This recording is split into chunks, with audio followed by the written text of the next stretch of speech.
Hello there, my friend, and welcome to today's episode of Stand Up. I've got the great Christian Finnegan joining me, and we had a great conversation mostly about the joy he and many other New Yorkers are feeling about the Knicks win. It was a thoughtful conversation whether you like sports or not, and whether it's been a weekend away or not. I think you're going to love my conversation with Christian. As always, we also covered a few other things as well, and if you want to listen to it, if you want to jump to it, skip to it, it starts at about 27 minutes in. But I've got your headlines and your clips as I do most weekdays, so let's get to it. But I can't without you. Just so you know, I need your subscriptions. I say it every day, but maybe this time you'll hear it differently. You can upgrade your paid subscription on Patreon at patreon.com/PeteDominic anytime, or sign up now if you haven't already. I heard from someone who said they've been listening to the show for 10 years, but they never had a paid subscription. And then the person went on to complain about me. That was a little bit annoying. I mean, I'm happy to have you listening, even for free. Appreciate it. But really would be nice if you're going to listen that long and then take a shot at me. If you could sign up for a subscription. And then anyway. Okay, let's get to those headlines from yesterday. Was there a deal or no deal? I'm confused about this deal. Everybody is reporting got signed, but then has to be negotiated. So they signed a deal, but they didn't even negotiate the deal. Anyway, here's how the New York Times puts it. President Trump and Vice President J.D. Vance have electronically signed a frameworks agreement with Iran to end the months-long war. It's a DocuSign document? Not exactly meeting on the deck of a battleship.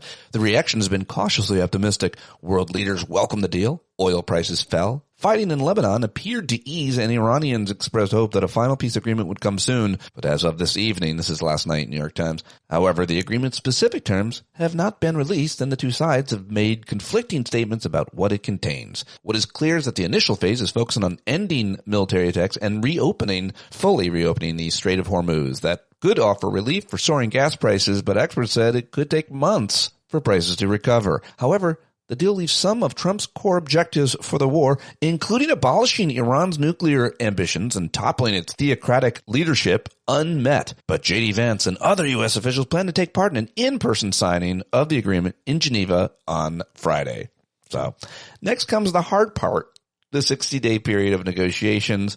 And if it doesn't work out, Trump has already said that he would restart attacks if the deal fell through. So basically nothing. This whole thing is just like every other day in this Groundhog's Day of a war negotiations and announcing, I think we're close. I think we're very close. We're about to DocuSign. I'm going to sign it with my black and blue hand. So Bragger Vance is over in France at the G7. You saw him there yesterday with Macron and his wife, whose hand he shook vigorously in his weird, aggressive way for a very long time, and that's how it was basically reported. Anyway, speaking of Europe, a cathedral, one of the oldest and holiest sites in Eastern Orthodox Christianity, burned yesterday after Russia bombarded Ukraine's capital with missiles and drones. Video showing the building's roof engulfed in flames with fire rising beside it. The Russian assault came on the same day the Ukraine reached a milestone in its push to join the European Union. So they're making progress there. The group of seven, G7, is starting. And while I'm still in Europe, the British government said yesterday that it plans to restrict access to social media for all children under 16 starting early next year, ostensibly to protect young people from harmful online content. The ban is also set to extend to some game platforms and live streaming apps. One poll found that 74% of Britons supported a ban on social media for children under 16. Several other countries, including Spain and Denmark, have announced similar plans. Will we ever do it? I doubted it. Did he say doused? Oh, I think he did say doused. All right, what else can I tell you? Apparently last week, a joint strike by the U.S. and Venezuela killed a leader of the transnational Tren de El Aragua drug gang, and General Fatton, officials in both countries saying that it will deal a blow to the syndicate that the Trump regime has blamed for an influx of violent crime and illicit drugs. Yeah, every time you catch or kill one of their leaders, it deals a big blow, right? For like a day. But these guys seem pretty bad, so I'm not shedding any tears over it. Hungarian lawmakers did what we could never do. They passed a constitutional amendment that would bid their strongman, former strongman, he's now weak, Viktor Orban from ever returning to power. How about that idea? The amendment approved by 135 votes in favor and 50 against would limit prime ministers to just 8 years in office if it becomes law. The amendment was written to apply retroactively, meaning that Viktor Orban could not return as Hungary's nightmare prime minister. He served for a total 20 years. And so, yeah, they lived a pretty bad couple decades as well. Maybe we'll get out from under it. Yeah, I'll stay positive. A federal judge ordered that the administration on Friday reinstall exhibits and signs on topics like slavery and climate change that it had removed from parks and monuments nationwide because they, quote, do not align with its preferred narrative. Love that headline. Don't love this one so much, but the Trump regime DOJ, Department of Justice under Trump, which is so much different than any other, they do what he wants. And the Justice Department's antitrust division, which is supposed to be antitrust, well, they signed off on another giant merger or sale. The Paramount Skydance $111 billion bid for Warner Brothers Discovery. The approval, first reported by Politico, clears a major regulatory hurdle for a deal that has become one of the most closely watched media merger reviews of the era. The Trump era, I should say.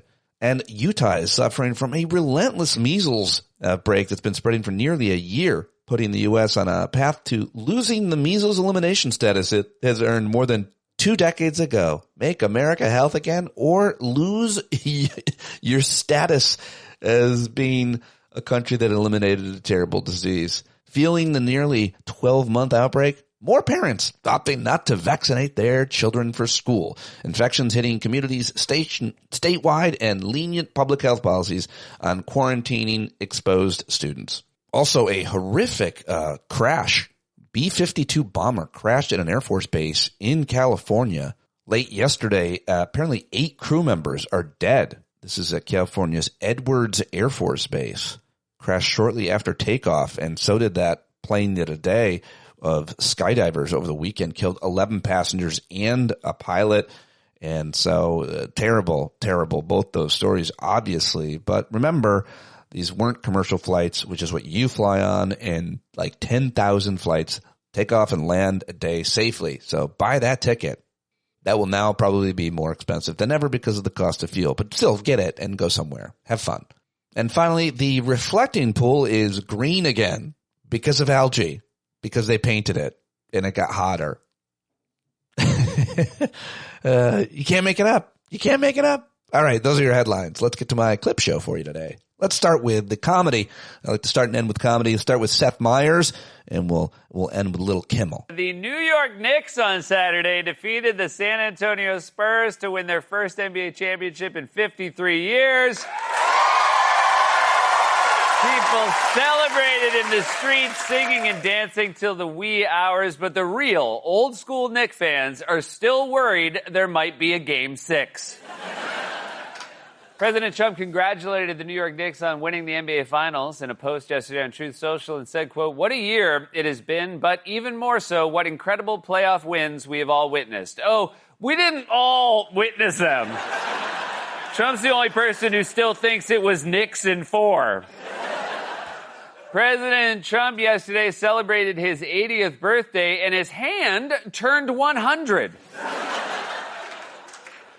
President Trump hosted the UFC Freedom 250 event on the White House lawn yesterday, which featured a Monster Energy booth where attendees could take a photo with the Monster Energy girls, not to mention the guy with Monster Energy.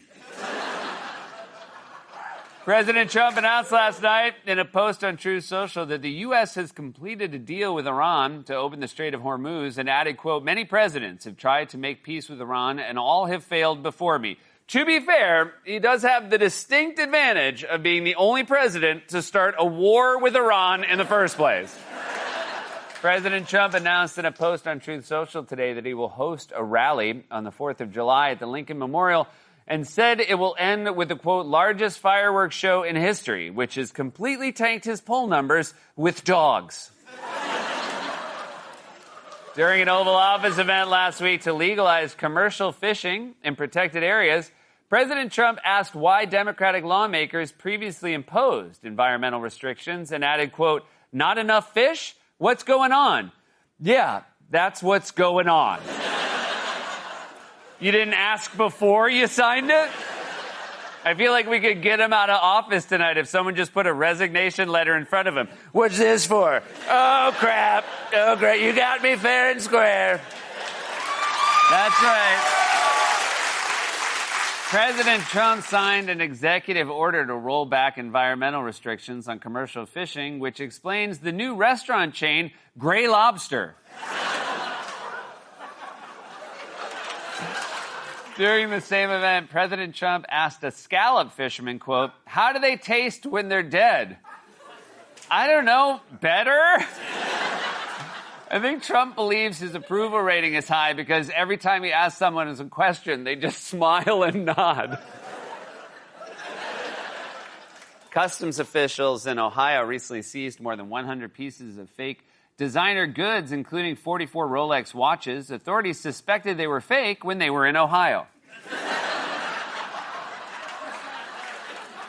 And finally, an Idaho man who holds the most concurrent Guinness World Records recently set another record by juggling 3 flaming torches for more than 6 minutes.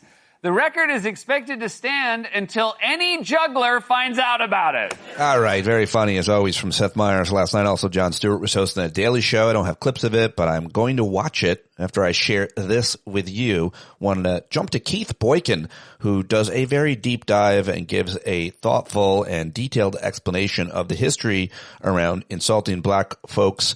And specifically, this is obviously as a result of that stupid UFC boxer or fighter, whatever the hell they call themselves, and that he called Michelle Obama, said Michelle Obama was a man on the biggest stage of Sunday night, I suppose, in a way, disgracing himself and everybody that was in any way connected to that event, including comedian Nate Bargatze, who's getting canceled by a lot of people, who is supposed to be, quote, not political. And a lot of people are very upset about that. When someone says they're not political, I think we know what that means, generally speaking. Okay, let's get to that very thoughtful clip of Keith Boykin right now. A couple minutes long. I really thought this was informative and helpful after that horror show on Sunday night. Former First Lady Michelle Obama was verbally attacked at Donald Trump's 80th birthday spectacle in the South Lawn of the White House in a way so disgraceful that I refuse to repeat it here. That attack has a history. Misgendering black women, stripping them of their womanhood are tactics that white people use to justify the rape of enslaved black women, the stealing of their children, and forcing them to labor in the fields for the pleasure of white families. It's not a joke. It's not trash talk. It's a weapon with a long and ugly history. The fighter's name was Josh Holkett, and every elected official or public figure who was there needs to condemn his remarks. Joe Rogan heard it, said nothing. Dana White said nothing. Donald Trump and his vice president, J.D. Vance, a proud Catholic man, said nothing. His cabinet members, Marco Rubio and Pete Hegseth, were there and said nothing. House Speaker Mike Johnson, a white evangelical Christian, was there and said nothing. Facebook founder Mark Zuckerberg was there. Trump's family was there, and they all said nothing. And then there's Melania Trump.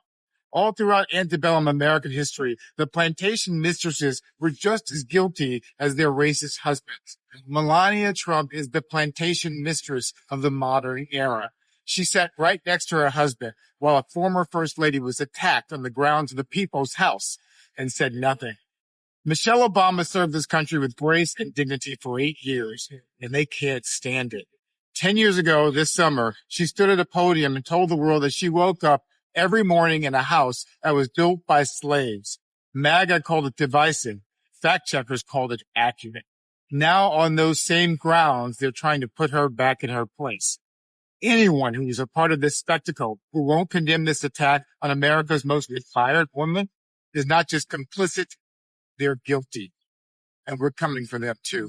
Indeed. Love it, Keith Boykin. Charlemagne the God, one of the most famous radio show host commentators in the country, had this to say about those comments made by the UFC fighter about Michelle Obama, and I thought it was really good.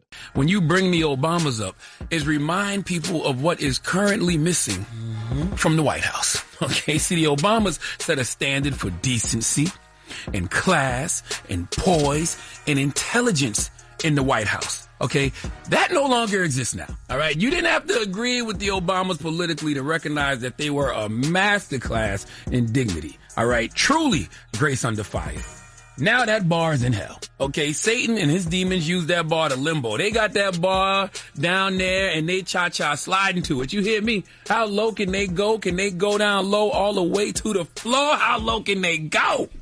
Can they bring it to the top? No, they can't. Okay, the bottom is their ceiling. And people like Josh Hokit remind us of that every chance they get. See, this event was supposed to be celebrating the 250th anniversary of the Declaration of Independence. Okay, the Declaration of Independence asserts that all people are created equal and possess unalienable rights, okay, including life, liberty, and the pursuit of happiness. This was a reminder that Josh Hokit and people like Josh Hokit don't look at black people as equal.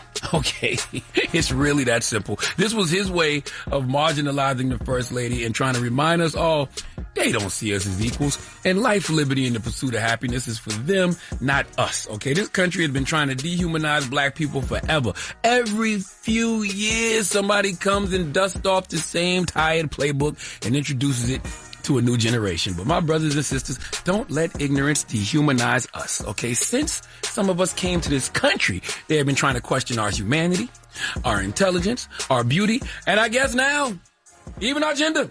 But don't ever allow somebody else's foolishness, okay, to make you internalize their lies.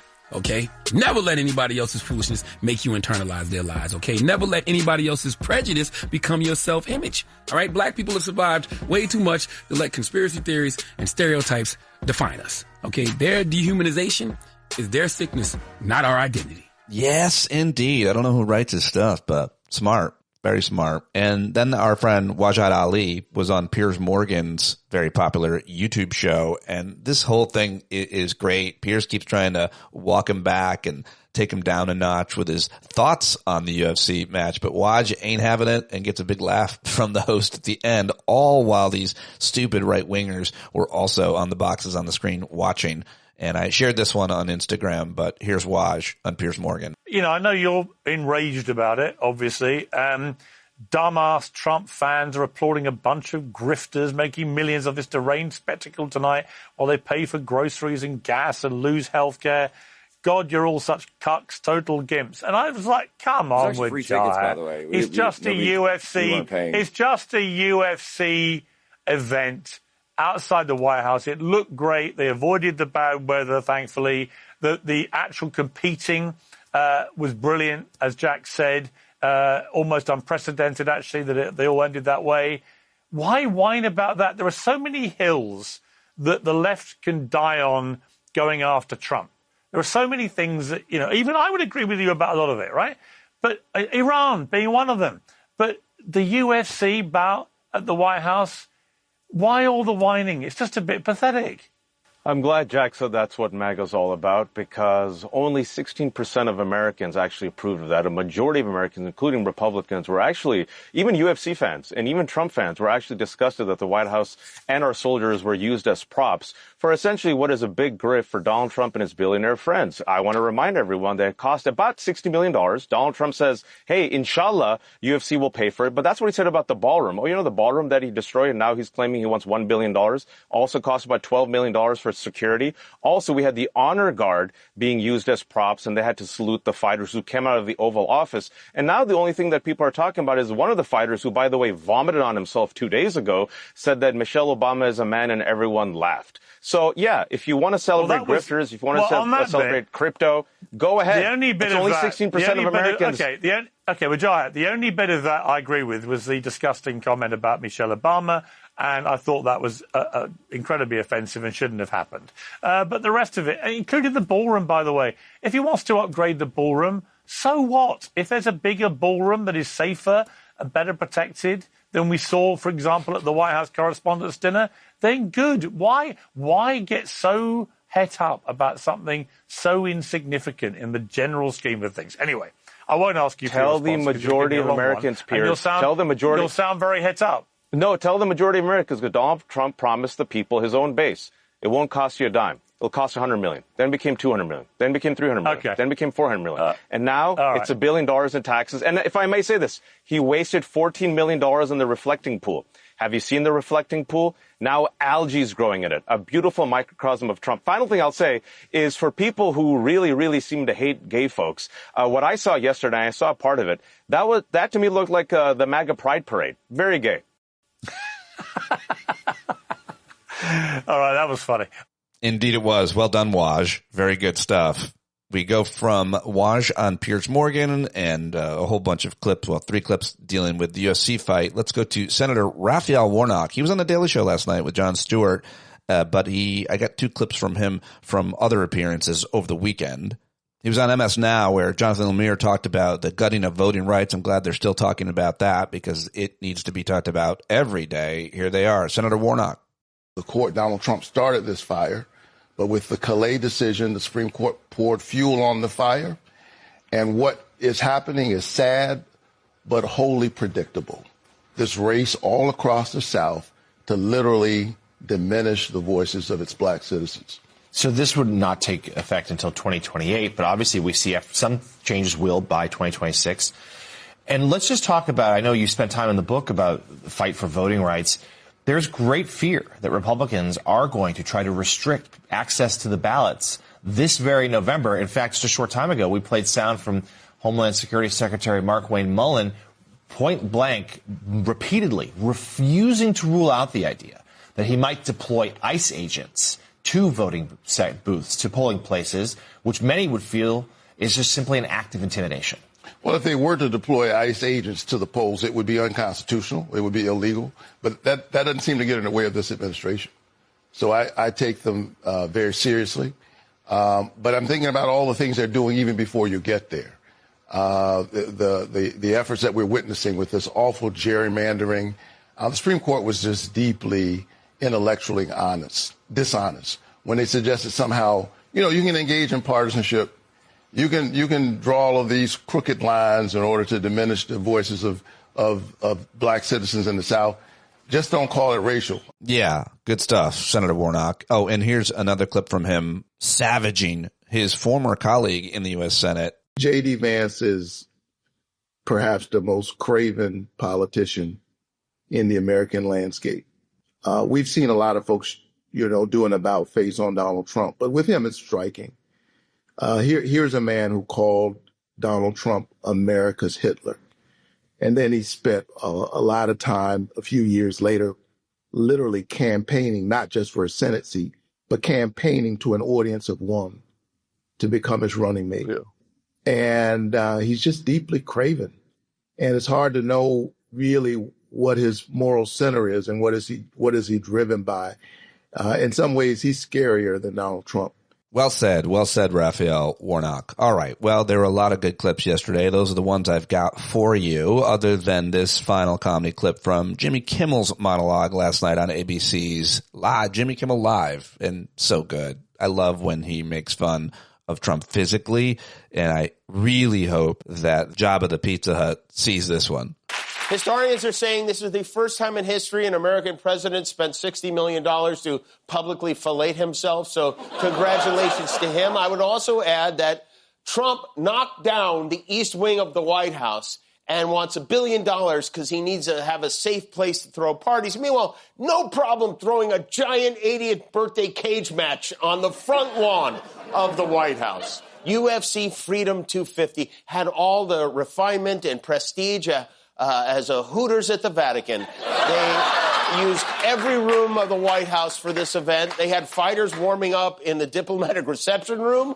They had a guy in the cabinet room. They had fighters in the Roosevelt room.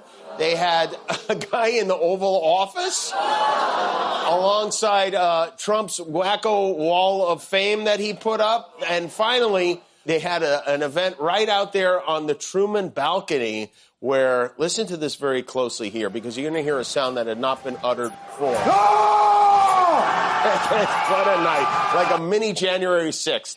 And And I do want to say this. No one should be wearing shorts at the White House. Just never. No one ever. The whole place smells like jockstraps and Axe body spray now. And these are the same people, by the way, who gave President Zelensky a hard time because he didn't wear a suit to the meeting. But the whole Trumperverse was on hand. The family, too. Melania seemed to have fun watching somebody else be trapped in a cage at the White House for once. Well, poor Don Jr. Like, this what you're seeing here? This is the moment he realized his dad wasn't able to let him have his wedding at the White House, but was able to host a 4,000-person MMA fight. Trump also brought his little black and blue hand, topped off with a layer of Undertaker spackle. The fighters at UFC do not get bruises on their hands like this, and they are hitting each other. But rest assured, his ankles were swelling with pride. This was the flag-waving, patriotic 80th birthday he's been planning for a year now, and it was so much fun. It was so exciting. He almost stayed awake through the whole thing until it was time to take a little UFC-esta. So sweet. He's like an angel when he sleeps. You know, my niece had a birthday on Sunday, too. She turned 5 years old. We took her to Disneyland. She also crashed out from the excitement. That walk from the door to his chair really must have taken it out of him, because only Donald Trump could fall asleep at a birthday party sponsored by Monster Energy drink. Yeah, so good. We love it. Okay, well, those are the clips. Those are the headlines that I've got for you today. I can't do it without your support. Patreon.com/Pete Dominic, or head over to Substack and get a paid subscription there at Stand Up With Pete. Subscribe on YouTube and follow me on Instagram and Facebook and Threads and Blue Sky and the rest. Now, let's get to my guest today. It's Christian Finnegan, who you should follow on Blue Sky, and also follow and subscribe to his Substack. It's newmusicforolds.substack.live. We had a thoughtful conversation about what it means to have joy through sports and how he came to it late and why it matters to New Yorkers specifically, and whether or not you like sports or basketball or the Knicks. I think this will resonate with you, and I hope you'll love it. Go say hi to Christian. If you really like what he's saying here, and nobody says it better, Venmo him. You can send him a Venmo. There's a link to it in the show notes. And I should just say we are, of course, on video chat, and it starts with him holding or unveiling a giant Jalen Brunson body pillow. Hilarious. You got to watch it. What could it be? What could it be? Oh, my God. Oh, God. Oh, yeah. There he is. Oh, wow. That is a Jalen Brunson pillow for people who aren't watching. There's a giant life-size Jalen Brunson body pillow. A body pillow. It's a 4 or 5 foot long pillow, and it's got a picture of him. It is, wow, that's great. I want one. You make love to it. I imagine. Honestly, this was given to my wife and I when we bought our apartment last year. I was joking with our realtor when he talked about buying furniture. I was like, well, I need to buy my Jalen Brunson body pillow.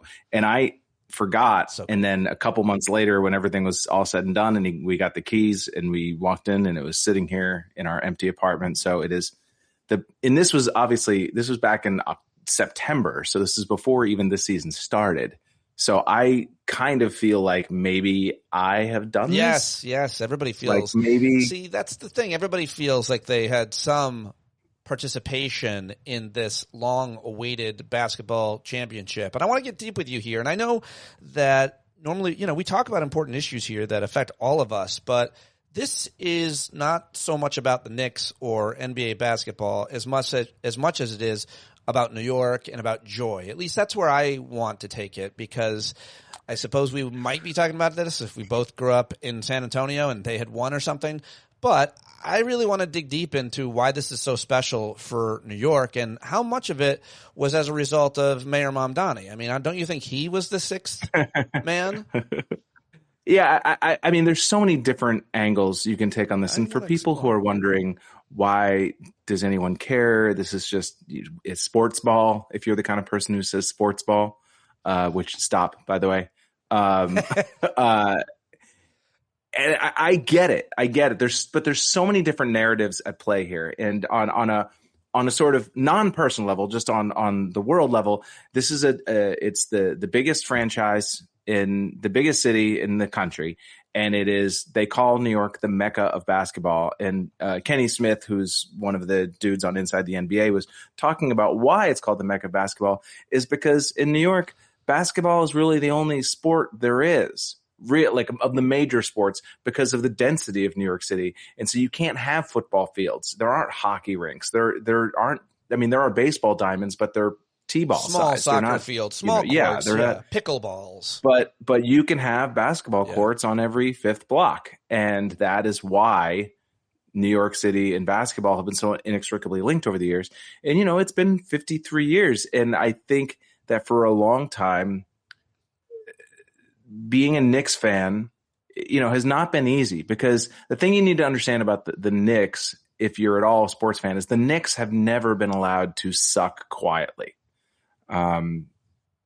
Most teams when they go through a rebuilding phase, or when they're, when they bottom out and they're one of the worst teams in the league, you don't think about them.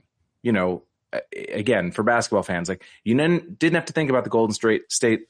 You didn't have to think about the Golden State Warriors before they drafted Steph Curry. They just kind of didn't exist for all intents and purposes. You didn't have to think about the Milwaukee Bucks before Giannis Antetokounmpo popped. They were just another shitty team. Whereas New York City, just because of the sheer size and the number of eyeballs, at least 4 times a year, the Knicks were served up on national television like the Washington Generals to be humiliated by whoever the powerful team was in the league, whether that was the Heat or the Lakers or the Bulls or whomever. And I'm sure that people around the country, they'd be turning on Christmas Day and watching a basketball game, and they're like, why am I watching this shitty team, one of the 5 to 7 worst teams in the league? Why are they on my TV right now? And what they didn't understand is that I felt that way too. Like a lot of Knicks fans felt that way. We would love to have just sort of been able to not exist. So there's just been so much anti-Knicks. There's a hashtag LOL Knicks that's been going around for years, because it just kind of became sport of making fun of the Knicks, and by extension Knicks fans, because they were constantly coming up short. And so in a lot of ways, this is sort of a vindication of that. And so if you've been a sort of a long fan, and I'm one of those people who I know exactly when I became a Knicks fan. It was November 12th, 1993, because I was in college, and one of the girls in my dorm worked for MSG, and she got me into a Knicks game at NYU. Yeah, at NYU, and she was working at MSG, and so she got me into a game, and it was in the nosebleeds. It was my first time in Madison Square Garden, and this is where it does become a little like New York wank off. Sometimes the cliches are cliches for a reason. It really did feel intense and magical and exciting. And if you've never been to Madison Square Garden, it's actually surprisingly small. It's very intimate feeling. Like even the shittiest seats, you feel like you're part of it. Yeah. And it caught me at the right time. And I'd left my hometown, so I didn't have as much of that jocks versus nerds or jocks versus drama club kids crap that I still struggle with on some level. I didn't grow up a sports guy. I was the kid who was in the school plays. I, wrote short stories. I doodled on notebooks. I really thought of sports as being for like the kids who hated me, and by extension, I hated. Right. And so I came to my New York's fandom kind of like completely without any of that childhood baggage that I have for like a lot of the Massachusetts teams. And I think that is probably true of so many other people, and really special to people, and should be allowed to be the case. You should be able to arrive at sports or this team at any point in your age without someone ridiculing you, saying, well, you never cared about it, or whatever it might be. No, whatever reason it is, it's bringing you joy now. It's always so irritating when people decide who gets to be the biggest fan or how you arrive there. But for you, it's hard. It is hard to not do that. And you're 100% right. And whether you've been a fan for 30 years or 30 minutes, it's my daughters is the best example. They don't know take place. Yeah. They don't know anything about sports or basketball at all. But my daughter was living in New York for 2 years. She was a New Yorker. And when they won the major comeback game, she was at a rave in Brooklyn, and they were supposed to legally be gone. And the DJ got on, or whoever it is, the rave captain, and said Mayor Mamdani just gave us Rave guard, like a lifeguard. an extra half hour to watch the game. And she, along with all of her rave people, brethren, watched the Knicks win.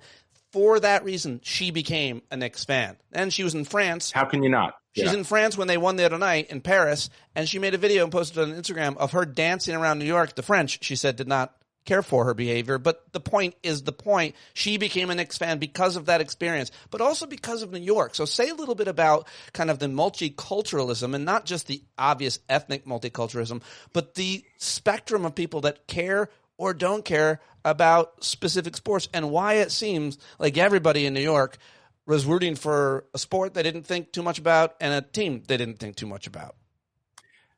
I mean, things are so tough right now. Right. Like, there's so much that we're up against,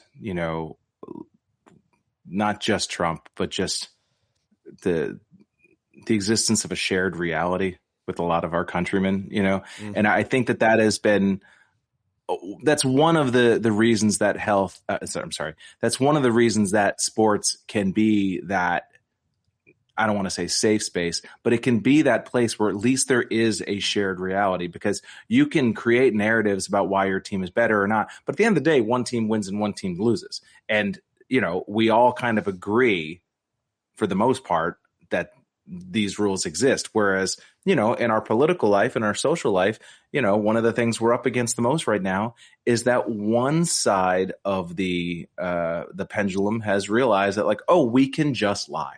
We can just lie. And there is no reality. There is only who wins and who lie about a thing happening. Specifically, lie about January 6th, lie about the election, lie about a thing that we watched happen. And in this case, no one's lying about the Knicks winning. That's what I hear. There's no way you can. There's no, I mean, you can put spin on it and you can whine, you can make all sorts of excuses if you're on the San Antonio Spurs, which they're doing quite a bit of. But at the end of the day, it exists, and another thing we love about sports, and what I love about sports, is it hasn't happened yet. Do you know what I mean? That everything else in life is a presentation of something that's already happened in private. Like, I'm an artist, ostensibly, but even I admit that performing my comedy that I have written in advance and is not the same as a sporting event where there are two competitors, whether it's a solo sport or a team sport, and the verdict has not been rendered yet. And there's something just super fucking exciting about that. And for New York City specifically, it's such a vindication of cities in general, of urban living, which has taken such a beating, in my adult life, not just in the Trump era, but before that, this sort of New York's hellhole and these cities, Somalis in Minneapolis and, Mexicans in Los Angeles, this idea that cities are this place to be feared and to be disregarded, and that fear and animus is directly connected to the density of people and the density of different kinds of people, that this is a net negative. I mean, you see it in all of this sort of white genocide rhetoric, and I mean, we're surrounded by it on a daily basis now. And to see a multicultural city of just 1,000 different nationalities and economic brackets and age groups being able to share something. There's so little we can share. And I'm telling you, I live in Jackson Heights, Queens, which is probably the most ethnically diverse zip code in the country. I think it is, in fact. Yeah. And being able to walk out, on Saturday night, walking my dogs after I finally got home, and seeing a Muslim family, a lot of the women in headscarves, and but they're all wearing Knicks shirts and they're all taking pictures, and I just don't know that you can create a more powerful symbol of the possibility of urban living than when they come together to celebrate a big sporting event. There are trade-offs with urban living, obviously, or any type of living, rural, suburban, whatever, but this is one of the benefits. I was jealous in Not so much that I wanted to drive into the city. It didn't matter enough. We drove into the city when Joe Biden won in 2020, the whole family, and that was nice to celebrate and connect with other people that were kind of like-minded and shouting and screaming and so on. But what you're saying is this shared joy in the city that needs it so bad. What I thought, I haven't really seen so many people make this point, but I'm old enough to have lived in New York City on 9/11, 2001. And any city who suffers collectively obviously wants desperately to celebrate and find joy collectively. And New York hasn't really had that kind of coming together since 9/11, I would say, as well as, certainly the Knicks. I mean, obviously the Giants, but it was those teams, the Giants and the Mets, I guess this was different. It's not the same. There were more. First of all, one thing you were saying, Mayor Mamdani made the same point in an interview. I'm not sure which interview it was, but saying that, so often he must have seen me make it, and then he made it. But that New Yorkers, when they've kind of bonded like this in the past, it's always been over tragedy. And so there is something very true of any different community, about any this. city. Yeah. A tornado, a hurricane, a flood, Mm-hmm. But in this case, in New York, obviously, it was the worst terrorist attack ever of our lifetime, and a lot of people have been born that are Knicks fan after that, or didn't live through it, or weren't there. But those people, and there's a lot of New Yorkers that were there, or a lot of Americans. People want to see New York, I think, celebrate. What do you make of that assertion? I think that people, granted, I'm a New Yorker, so it's like I'm up my own belly button about this. And so if you live in San Antonio, or, if you live in San Diego, or if you live in Seattle or whatever, and I sound like a jackass, I completely give you permission to give this your phone screen the finger right now. But I think people are afraid, or they're intimidated by the notion of what a city like New York can be if things are going well. And I'm not saying because New York is so special. Well, I'm just saying that New York happens to be the biggest city. And again, to me, I think of it more as an urban / suburban rural divide. I heard you say that, when you said that, people can be intimidated by New York when it seems like things are going well. What I heard was when crime is down and the cost of living is more fair and equitable, and it's just better for any number of reasons.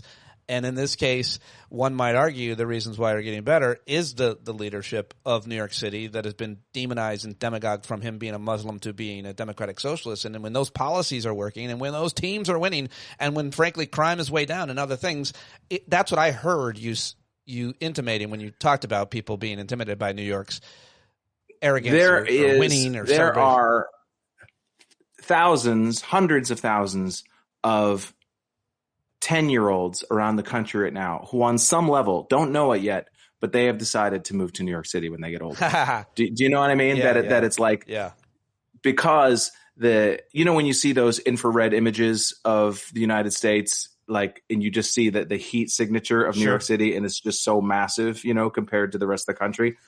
It's that, but in a cultural export way. Do you know what I mean? I do. That and for people who are making their living or their social media following on the back of demonizing urban life, this is a refutation of that. Not just what the Knicks did, which is obviously its own thing, but just seeing the joy bomb that has exploded in New York City over the past few days. Joy is intoxicating, and when people feel joy, they want more of it, and emboldens them to demand more of it. And again, it's sports, it's not life. I understand that and all that, but I'm telling you,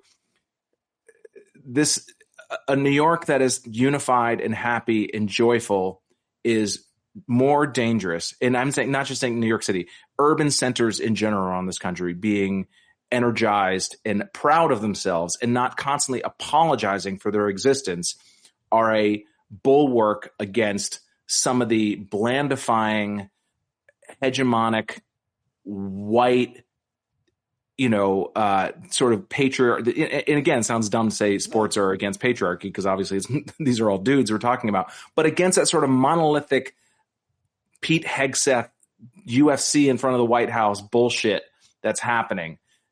Any sort of urban joy, I think, is a defense against the blandifying of America, or Very well said. I think that's our clip. You really, talking about urban life and talking about the way that it's demonized and misunderstood and obviously racialized. It's really important, all those points you're making. You brought up the UFC thing. I went to bed. I guess it happened. I couldn't believe that the weather didn't I was just simply thinking it's not only the mosquitoes and the 30-mile-an-hour winds and that the things could come down, but if there's even a little rain and you're an MMA fighter, aren't you sliding all over each other? How do you fight someone who's wet with more than just sweat? You'll be slipping a lot on the mat. I mean, it was just – but anyway, it looked like it went good. I did see Joe Rogan – who looked terrible. Maybe it was just the tie that was short, or his outfit, or his face. But he interviewed a guy who said Michelle Obama is a man. That was one of the clip that I saw most going around. So it looks like it went about as you would expect. But what do you make of that bread and circus that occurred on our supposedly 250th, but really everybody knows it was Gasolini's 80th birthday, and apparently he fell asleep ringside, even in a UFC fight. What do you want to say about what happened last night on the White House lawn? There's no more lawn, on the White House dirt. I went to great lengths to not watch it last night because, again, you have no idea how many podcasts and YouTube interviews. I have been awash in basketball related content for the better part of 2 months now, and obviously being in such a joyful state the past couple of days, the last thing I'm going to do is watch this idiotic cockfighting event. Why am I going to harsh my mellow like that? Wasn't suggesting you watch it, by the way, or anybody watch it. No, of course. But I'm saying it's but you're right though, and this seems like it went like I imagined it would go. Motorcycles fly they had an arm members of the military on going down the sides of the stairs where the fighters came in, putting them to work that way. The jingoism of fighter jets flying over is already insidious and terrible. Andrew Bacevich wrote a whole book about how it's anti-patriotic, anti-American to do that kind of a thing because it's a whole recruiting thing and it's all militaristic and all that nonsense. That was bad enough, those fighter jets. You get them lining the stairs like Marines and in full dress as fighters come in shirtless, and everybody's making money. It was just such a gross display. And I would argue the culmination maybe of MAGA. Is this the peak? I don't know how. Yeah, I don't know how you put this Humpty Dumpty back together. It not just the physical space of the White House, which is it makes running through the Capitol and smearing feces on Nancy Pelosi's desk or whatever seem like a Simone de Beauvoir salon in comparison. I don't know who it is, but I'm impressed. It really is just, you can't get that stain out of the sofa cushion. Oh, he's the guy who freed the Bolivian, the leader of the Bolivian Revolution. Is that who that is? Simone de Beauvoir. Yeah. It took me a second, but you can't get that stain out. It's there. Yeah. How do you rebuild? You elect, and John also just Ossoff. Using the military as props like this. Yeah. And I don't know. My fear is that a Democrat's going to get in at some point and then feel like they have to use the military like props like that too. No way. Because if they don't, then they're going to get slammed for why are you ashamed of the military and why aren't you showing the military their due respect? The forces of bullshit are not going to disappear the minute Trump finally falls into his. But all of his vanity projects, unmarked grave. All of his vanity projects will, and I'm hanging my hat on that. They already started taking his name off of the Kennedy Center, and so will they with all the rest of the nonsense they did. Also, did you see that apparently the pool on the mall, what's it called? The great getting algae, the reflecting pool. The reflecting pool, the temperature went up because they colored it a different color, and every scientist and anybody who knows anything about water and pH balance could have told you that. And now it's all covered in algae. So I think they'll take all those things down. They'll take the gold paint off the lions. They will, and there will be a celebration. There were hundreds of people outside of the Kennedy Center just to watch because of the satisfaction that it brought him. It meant something. To see his name comes down means something. Well, it means something to see someone have to backtrack, or see him specifically have to see. And when I say him, I mean the whole administration. See him to lose, see them and to lose. To see him lose and to fight it and fight it and fight it, and for him to just keep saying yes and to be able to say no, and to have the book closed on that conversation. But I still think that the Kennedy Center is always going to have a little stain on it because of this, and that's true of the White House, true of to have these idiots doing their weigh-in in front of the Lincoln Memorial. I was going to say, is nothing sacred? And clearly the answer is no. No. The answer is no. Nothing is sacred. No, not at all. Unless we make it something else sacred. But all the things that we've considered sacred our entire lives have been besmirched. Honestly, this began the minute we elected him. The minute we elected a person of as low quality as Donald Trump to be the president of the United States, the degrading of America happened automatically from it. Everything flows from that. Well said. Yeah. There's nothing sacred, because what could be more egregious and non-sacred than posing as Jesus or God over and over, or positioning yourself as God? Trump is a machine that runs on other people's credibility. His whole life in the military school, for the class picture, he borrowed a jacket from an older kid who had more medals. Of course. True, is reporting. But that's what I'm saying. He will find someone with credibility and then siphon that off for his own aggrandizement. Or give them credibility they don't deserve with a nickname. Yeah. Sure. Yeah. Of course. Yeah. But eventually he drains the credibility from whomever he's been exploiting, and that entity or that person is left diminished as a result. Yeah, I love talking to you, man. Is there anything else that you wanted to weigh in on or that you're thinking about? You've been pretty occupied. Let me just ask you this, a personal question. You've talked about your own personal struggle. I have, obviously, plenty of times on this show, just in terms of emotionally, struggling with depression, anxiety, obviously your health issues with your heart and so on. I wonder, my question is, the joy that the Knicks bring you. They've brought you joy throughout the playoffs, and I would imagine the whole season you could argue, how do you – a lot of times we get a win, we feel a tremendous sense of joy, we meet a new person, any number of feelings, you get a promotion, a good thing happens. How long do you get to enjoy it before in your life you jump back to or ahead to the next problem, the next worry, anxiety? How do you so many of these things are wrapped up in your own personal bullshit, you know? For me, I got into the Knicks in the early 90s, right as they were sort of crescendoing, the mid 90s rather.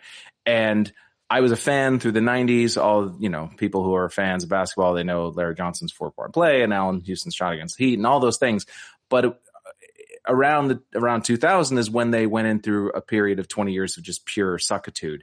And honestly, if I'm being completely honest, that's when they most felt like my team. And that, again, says more about me than it does the Knicks. Right. But there was a feeling where it's well, of course this would be my team. Of course, because I'm me and I don't deserve X or Y or Z, and on some level, because they were always on TV, there was always this laughing at the Knicks thing, LOL Knicks. And I think on some level that resonated with me because maybe I don't deserve the attention I get. And maybe I don't, I'm a fraud, and maybe people are laughing at me behind my back and all these just nonsensical things that have nothing to do with the game of basketball. And so I think I've grown out of some of that as the years have gone by, but if nothing else, something like this is just a reminder, as if I needed at 53 years old, that nothing is written. Nothing is written, man. Life is full of possibilities and possibilities you don't necessarily see coming, and good things are possible too. It's not just bad things. Good things can happen as well. I love that. I just want to pull on one thread, which is not that I shouldn't know this at 50. I've arrived at this conclusion now that I've stopped thinking that way or saying that, because I realize, and I've read it, it's not just like my own stupidness, that I have to learn something over and over or be reminded of the thing at different points and stages of my life, which is why I like to read certain philosophy or literature, you know, all my self-helpy stuff, the Buddhism and the Stoicism, the Pema Chodron, because I forget it. And it's like, I shouldn't be embarrassed that I forgot it, even though I knew it and lived it for a year or for a long time. I have to relearn things probably till the end, and they hit different in different points of your life is what I want to say. So there's no shame, I guess, in that. Why did I have to take this long to learn it or learn it again? No, you just. It's a constantly relearning to me, because you're wired in certain ways because of, you know, whatever your relationship with your parents or things that happened to you when you were 6 years old. And so you have just certain neural pathways that your brain is just more comfortable going. And if that's that I'm stupid or I'm fat or nobody loves me or whatever your bullshit is, whatever your baggage is, that's always your brain is always going to take the path of least resistance, and it's going to go through those normal pathways. And so you do have to constantly remind yourself, what my brain is telling me is not necessarily objective reality. And that's always been a struggle for me. Michael Pollan talk about psychedelics. I don't even think I told you, or if you saw my social media posts, I made a couple, but I did mushrooms with my daughter the day before she left for Europe. Holy shit. Yeah, it was her idea. And we went That's out, amazing. Sat out by the deck on a beautiful hot day in the pool, floated around, and mostly we just laughed. We didn't get too deep. I didn't break anything open or have, you know, but Michael Pollan talks about psychedelics, that some of them, I'm not sure which ones he's talking about, but have this effect. You talked about these neural pathways that he said, I've heard it described that if your mind, if your life is a mountain, and then the snow that caps it is your experiences, and you create those neural pathways like skiing down or creating a path, what the psychedelic does is it snows again over those pathways, allowing you to create new paths in the snow. I think I did it some justice, paraphrasing. But no, that sounds right to me, and it tells me that I really missed my window for psychedelic. Well, you didn't, and it doesn't have to be psychedelic. I mean, I like that metaphor for any number of things that we're talking about here. It could be psychedelics, it could be therapy, it could be any CBT, cognitive behavioral therapy, it could be anything. It could be an experience where you're like, oh, I'm gonna this is changing, and here I am myself personally, like I'm overlapping. I'm back in my house here, my new old life, and it's amazing. I'm feeling great about it, and I've got snow all falling down on me to create new paths with my board or skis, because I can do both, because I'm a fucking amazing athlete. That was so poignant until the very end. It really kind of petered out there when you started stroking yourself. Big part of my life. Big part of my identity is needing to feel like a good athlete.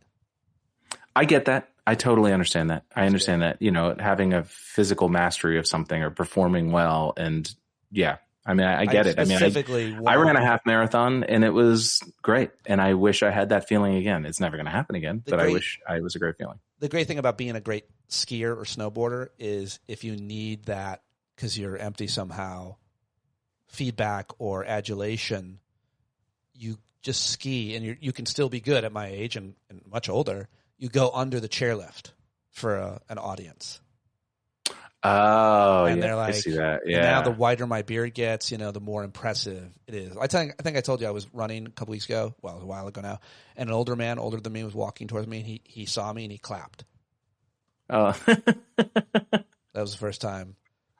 Yeah, that's a compliment-ish. Good for you. Still out You're here, still out there doing it. Sea Captain, still out here. I love talking to you. I'll let you go. Have a great day. Buddy. Thanks for joining me on a Monday. I like to see you happy, and I love that. Give us a little more Jalen Brunson for those watching, and I'm going to clip this out. There's some footage on Instagram of I was at a watch party at Jeff Cerule's house, and hold him up a little. We brought the pillow, and I was squeezing. I mean, I'm grabbing it like a stress ball. Yeah, it was pretty nuts. I got to find it. Share that with me. I'll share it too. I will. That's great. I'll send it to Thanks, you on buddy. Instagram. Appreciate you. Good to see you, dude. Bye, everybody. Thanks for joining us live. Talk to you later. Bye, Jalen. All right, there he goes. Christian Finnegan and Jalen Brunson, Body Pillow. So great. Love talking to him. You can Venmo him, follow him, subscribe on Substack at newmusicforolds.substack.com right now. You can Venmo him and thank him with a couple bucks if you want. We always love when Christian joins us. I think I'll be live today with Aaron David Miller, maybe at some point this morning, maybe later this afternoon. Look for that. Subscribe on Substack and YouTube. It'll tell you when I'm going live.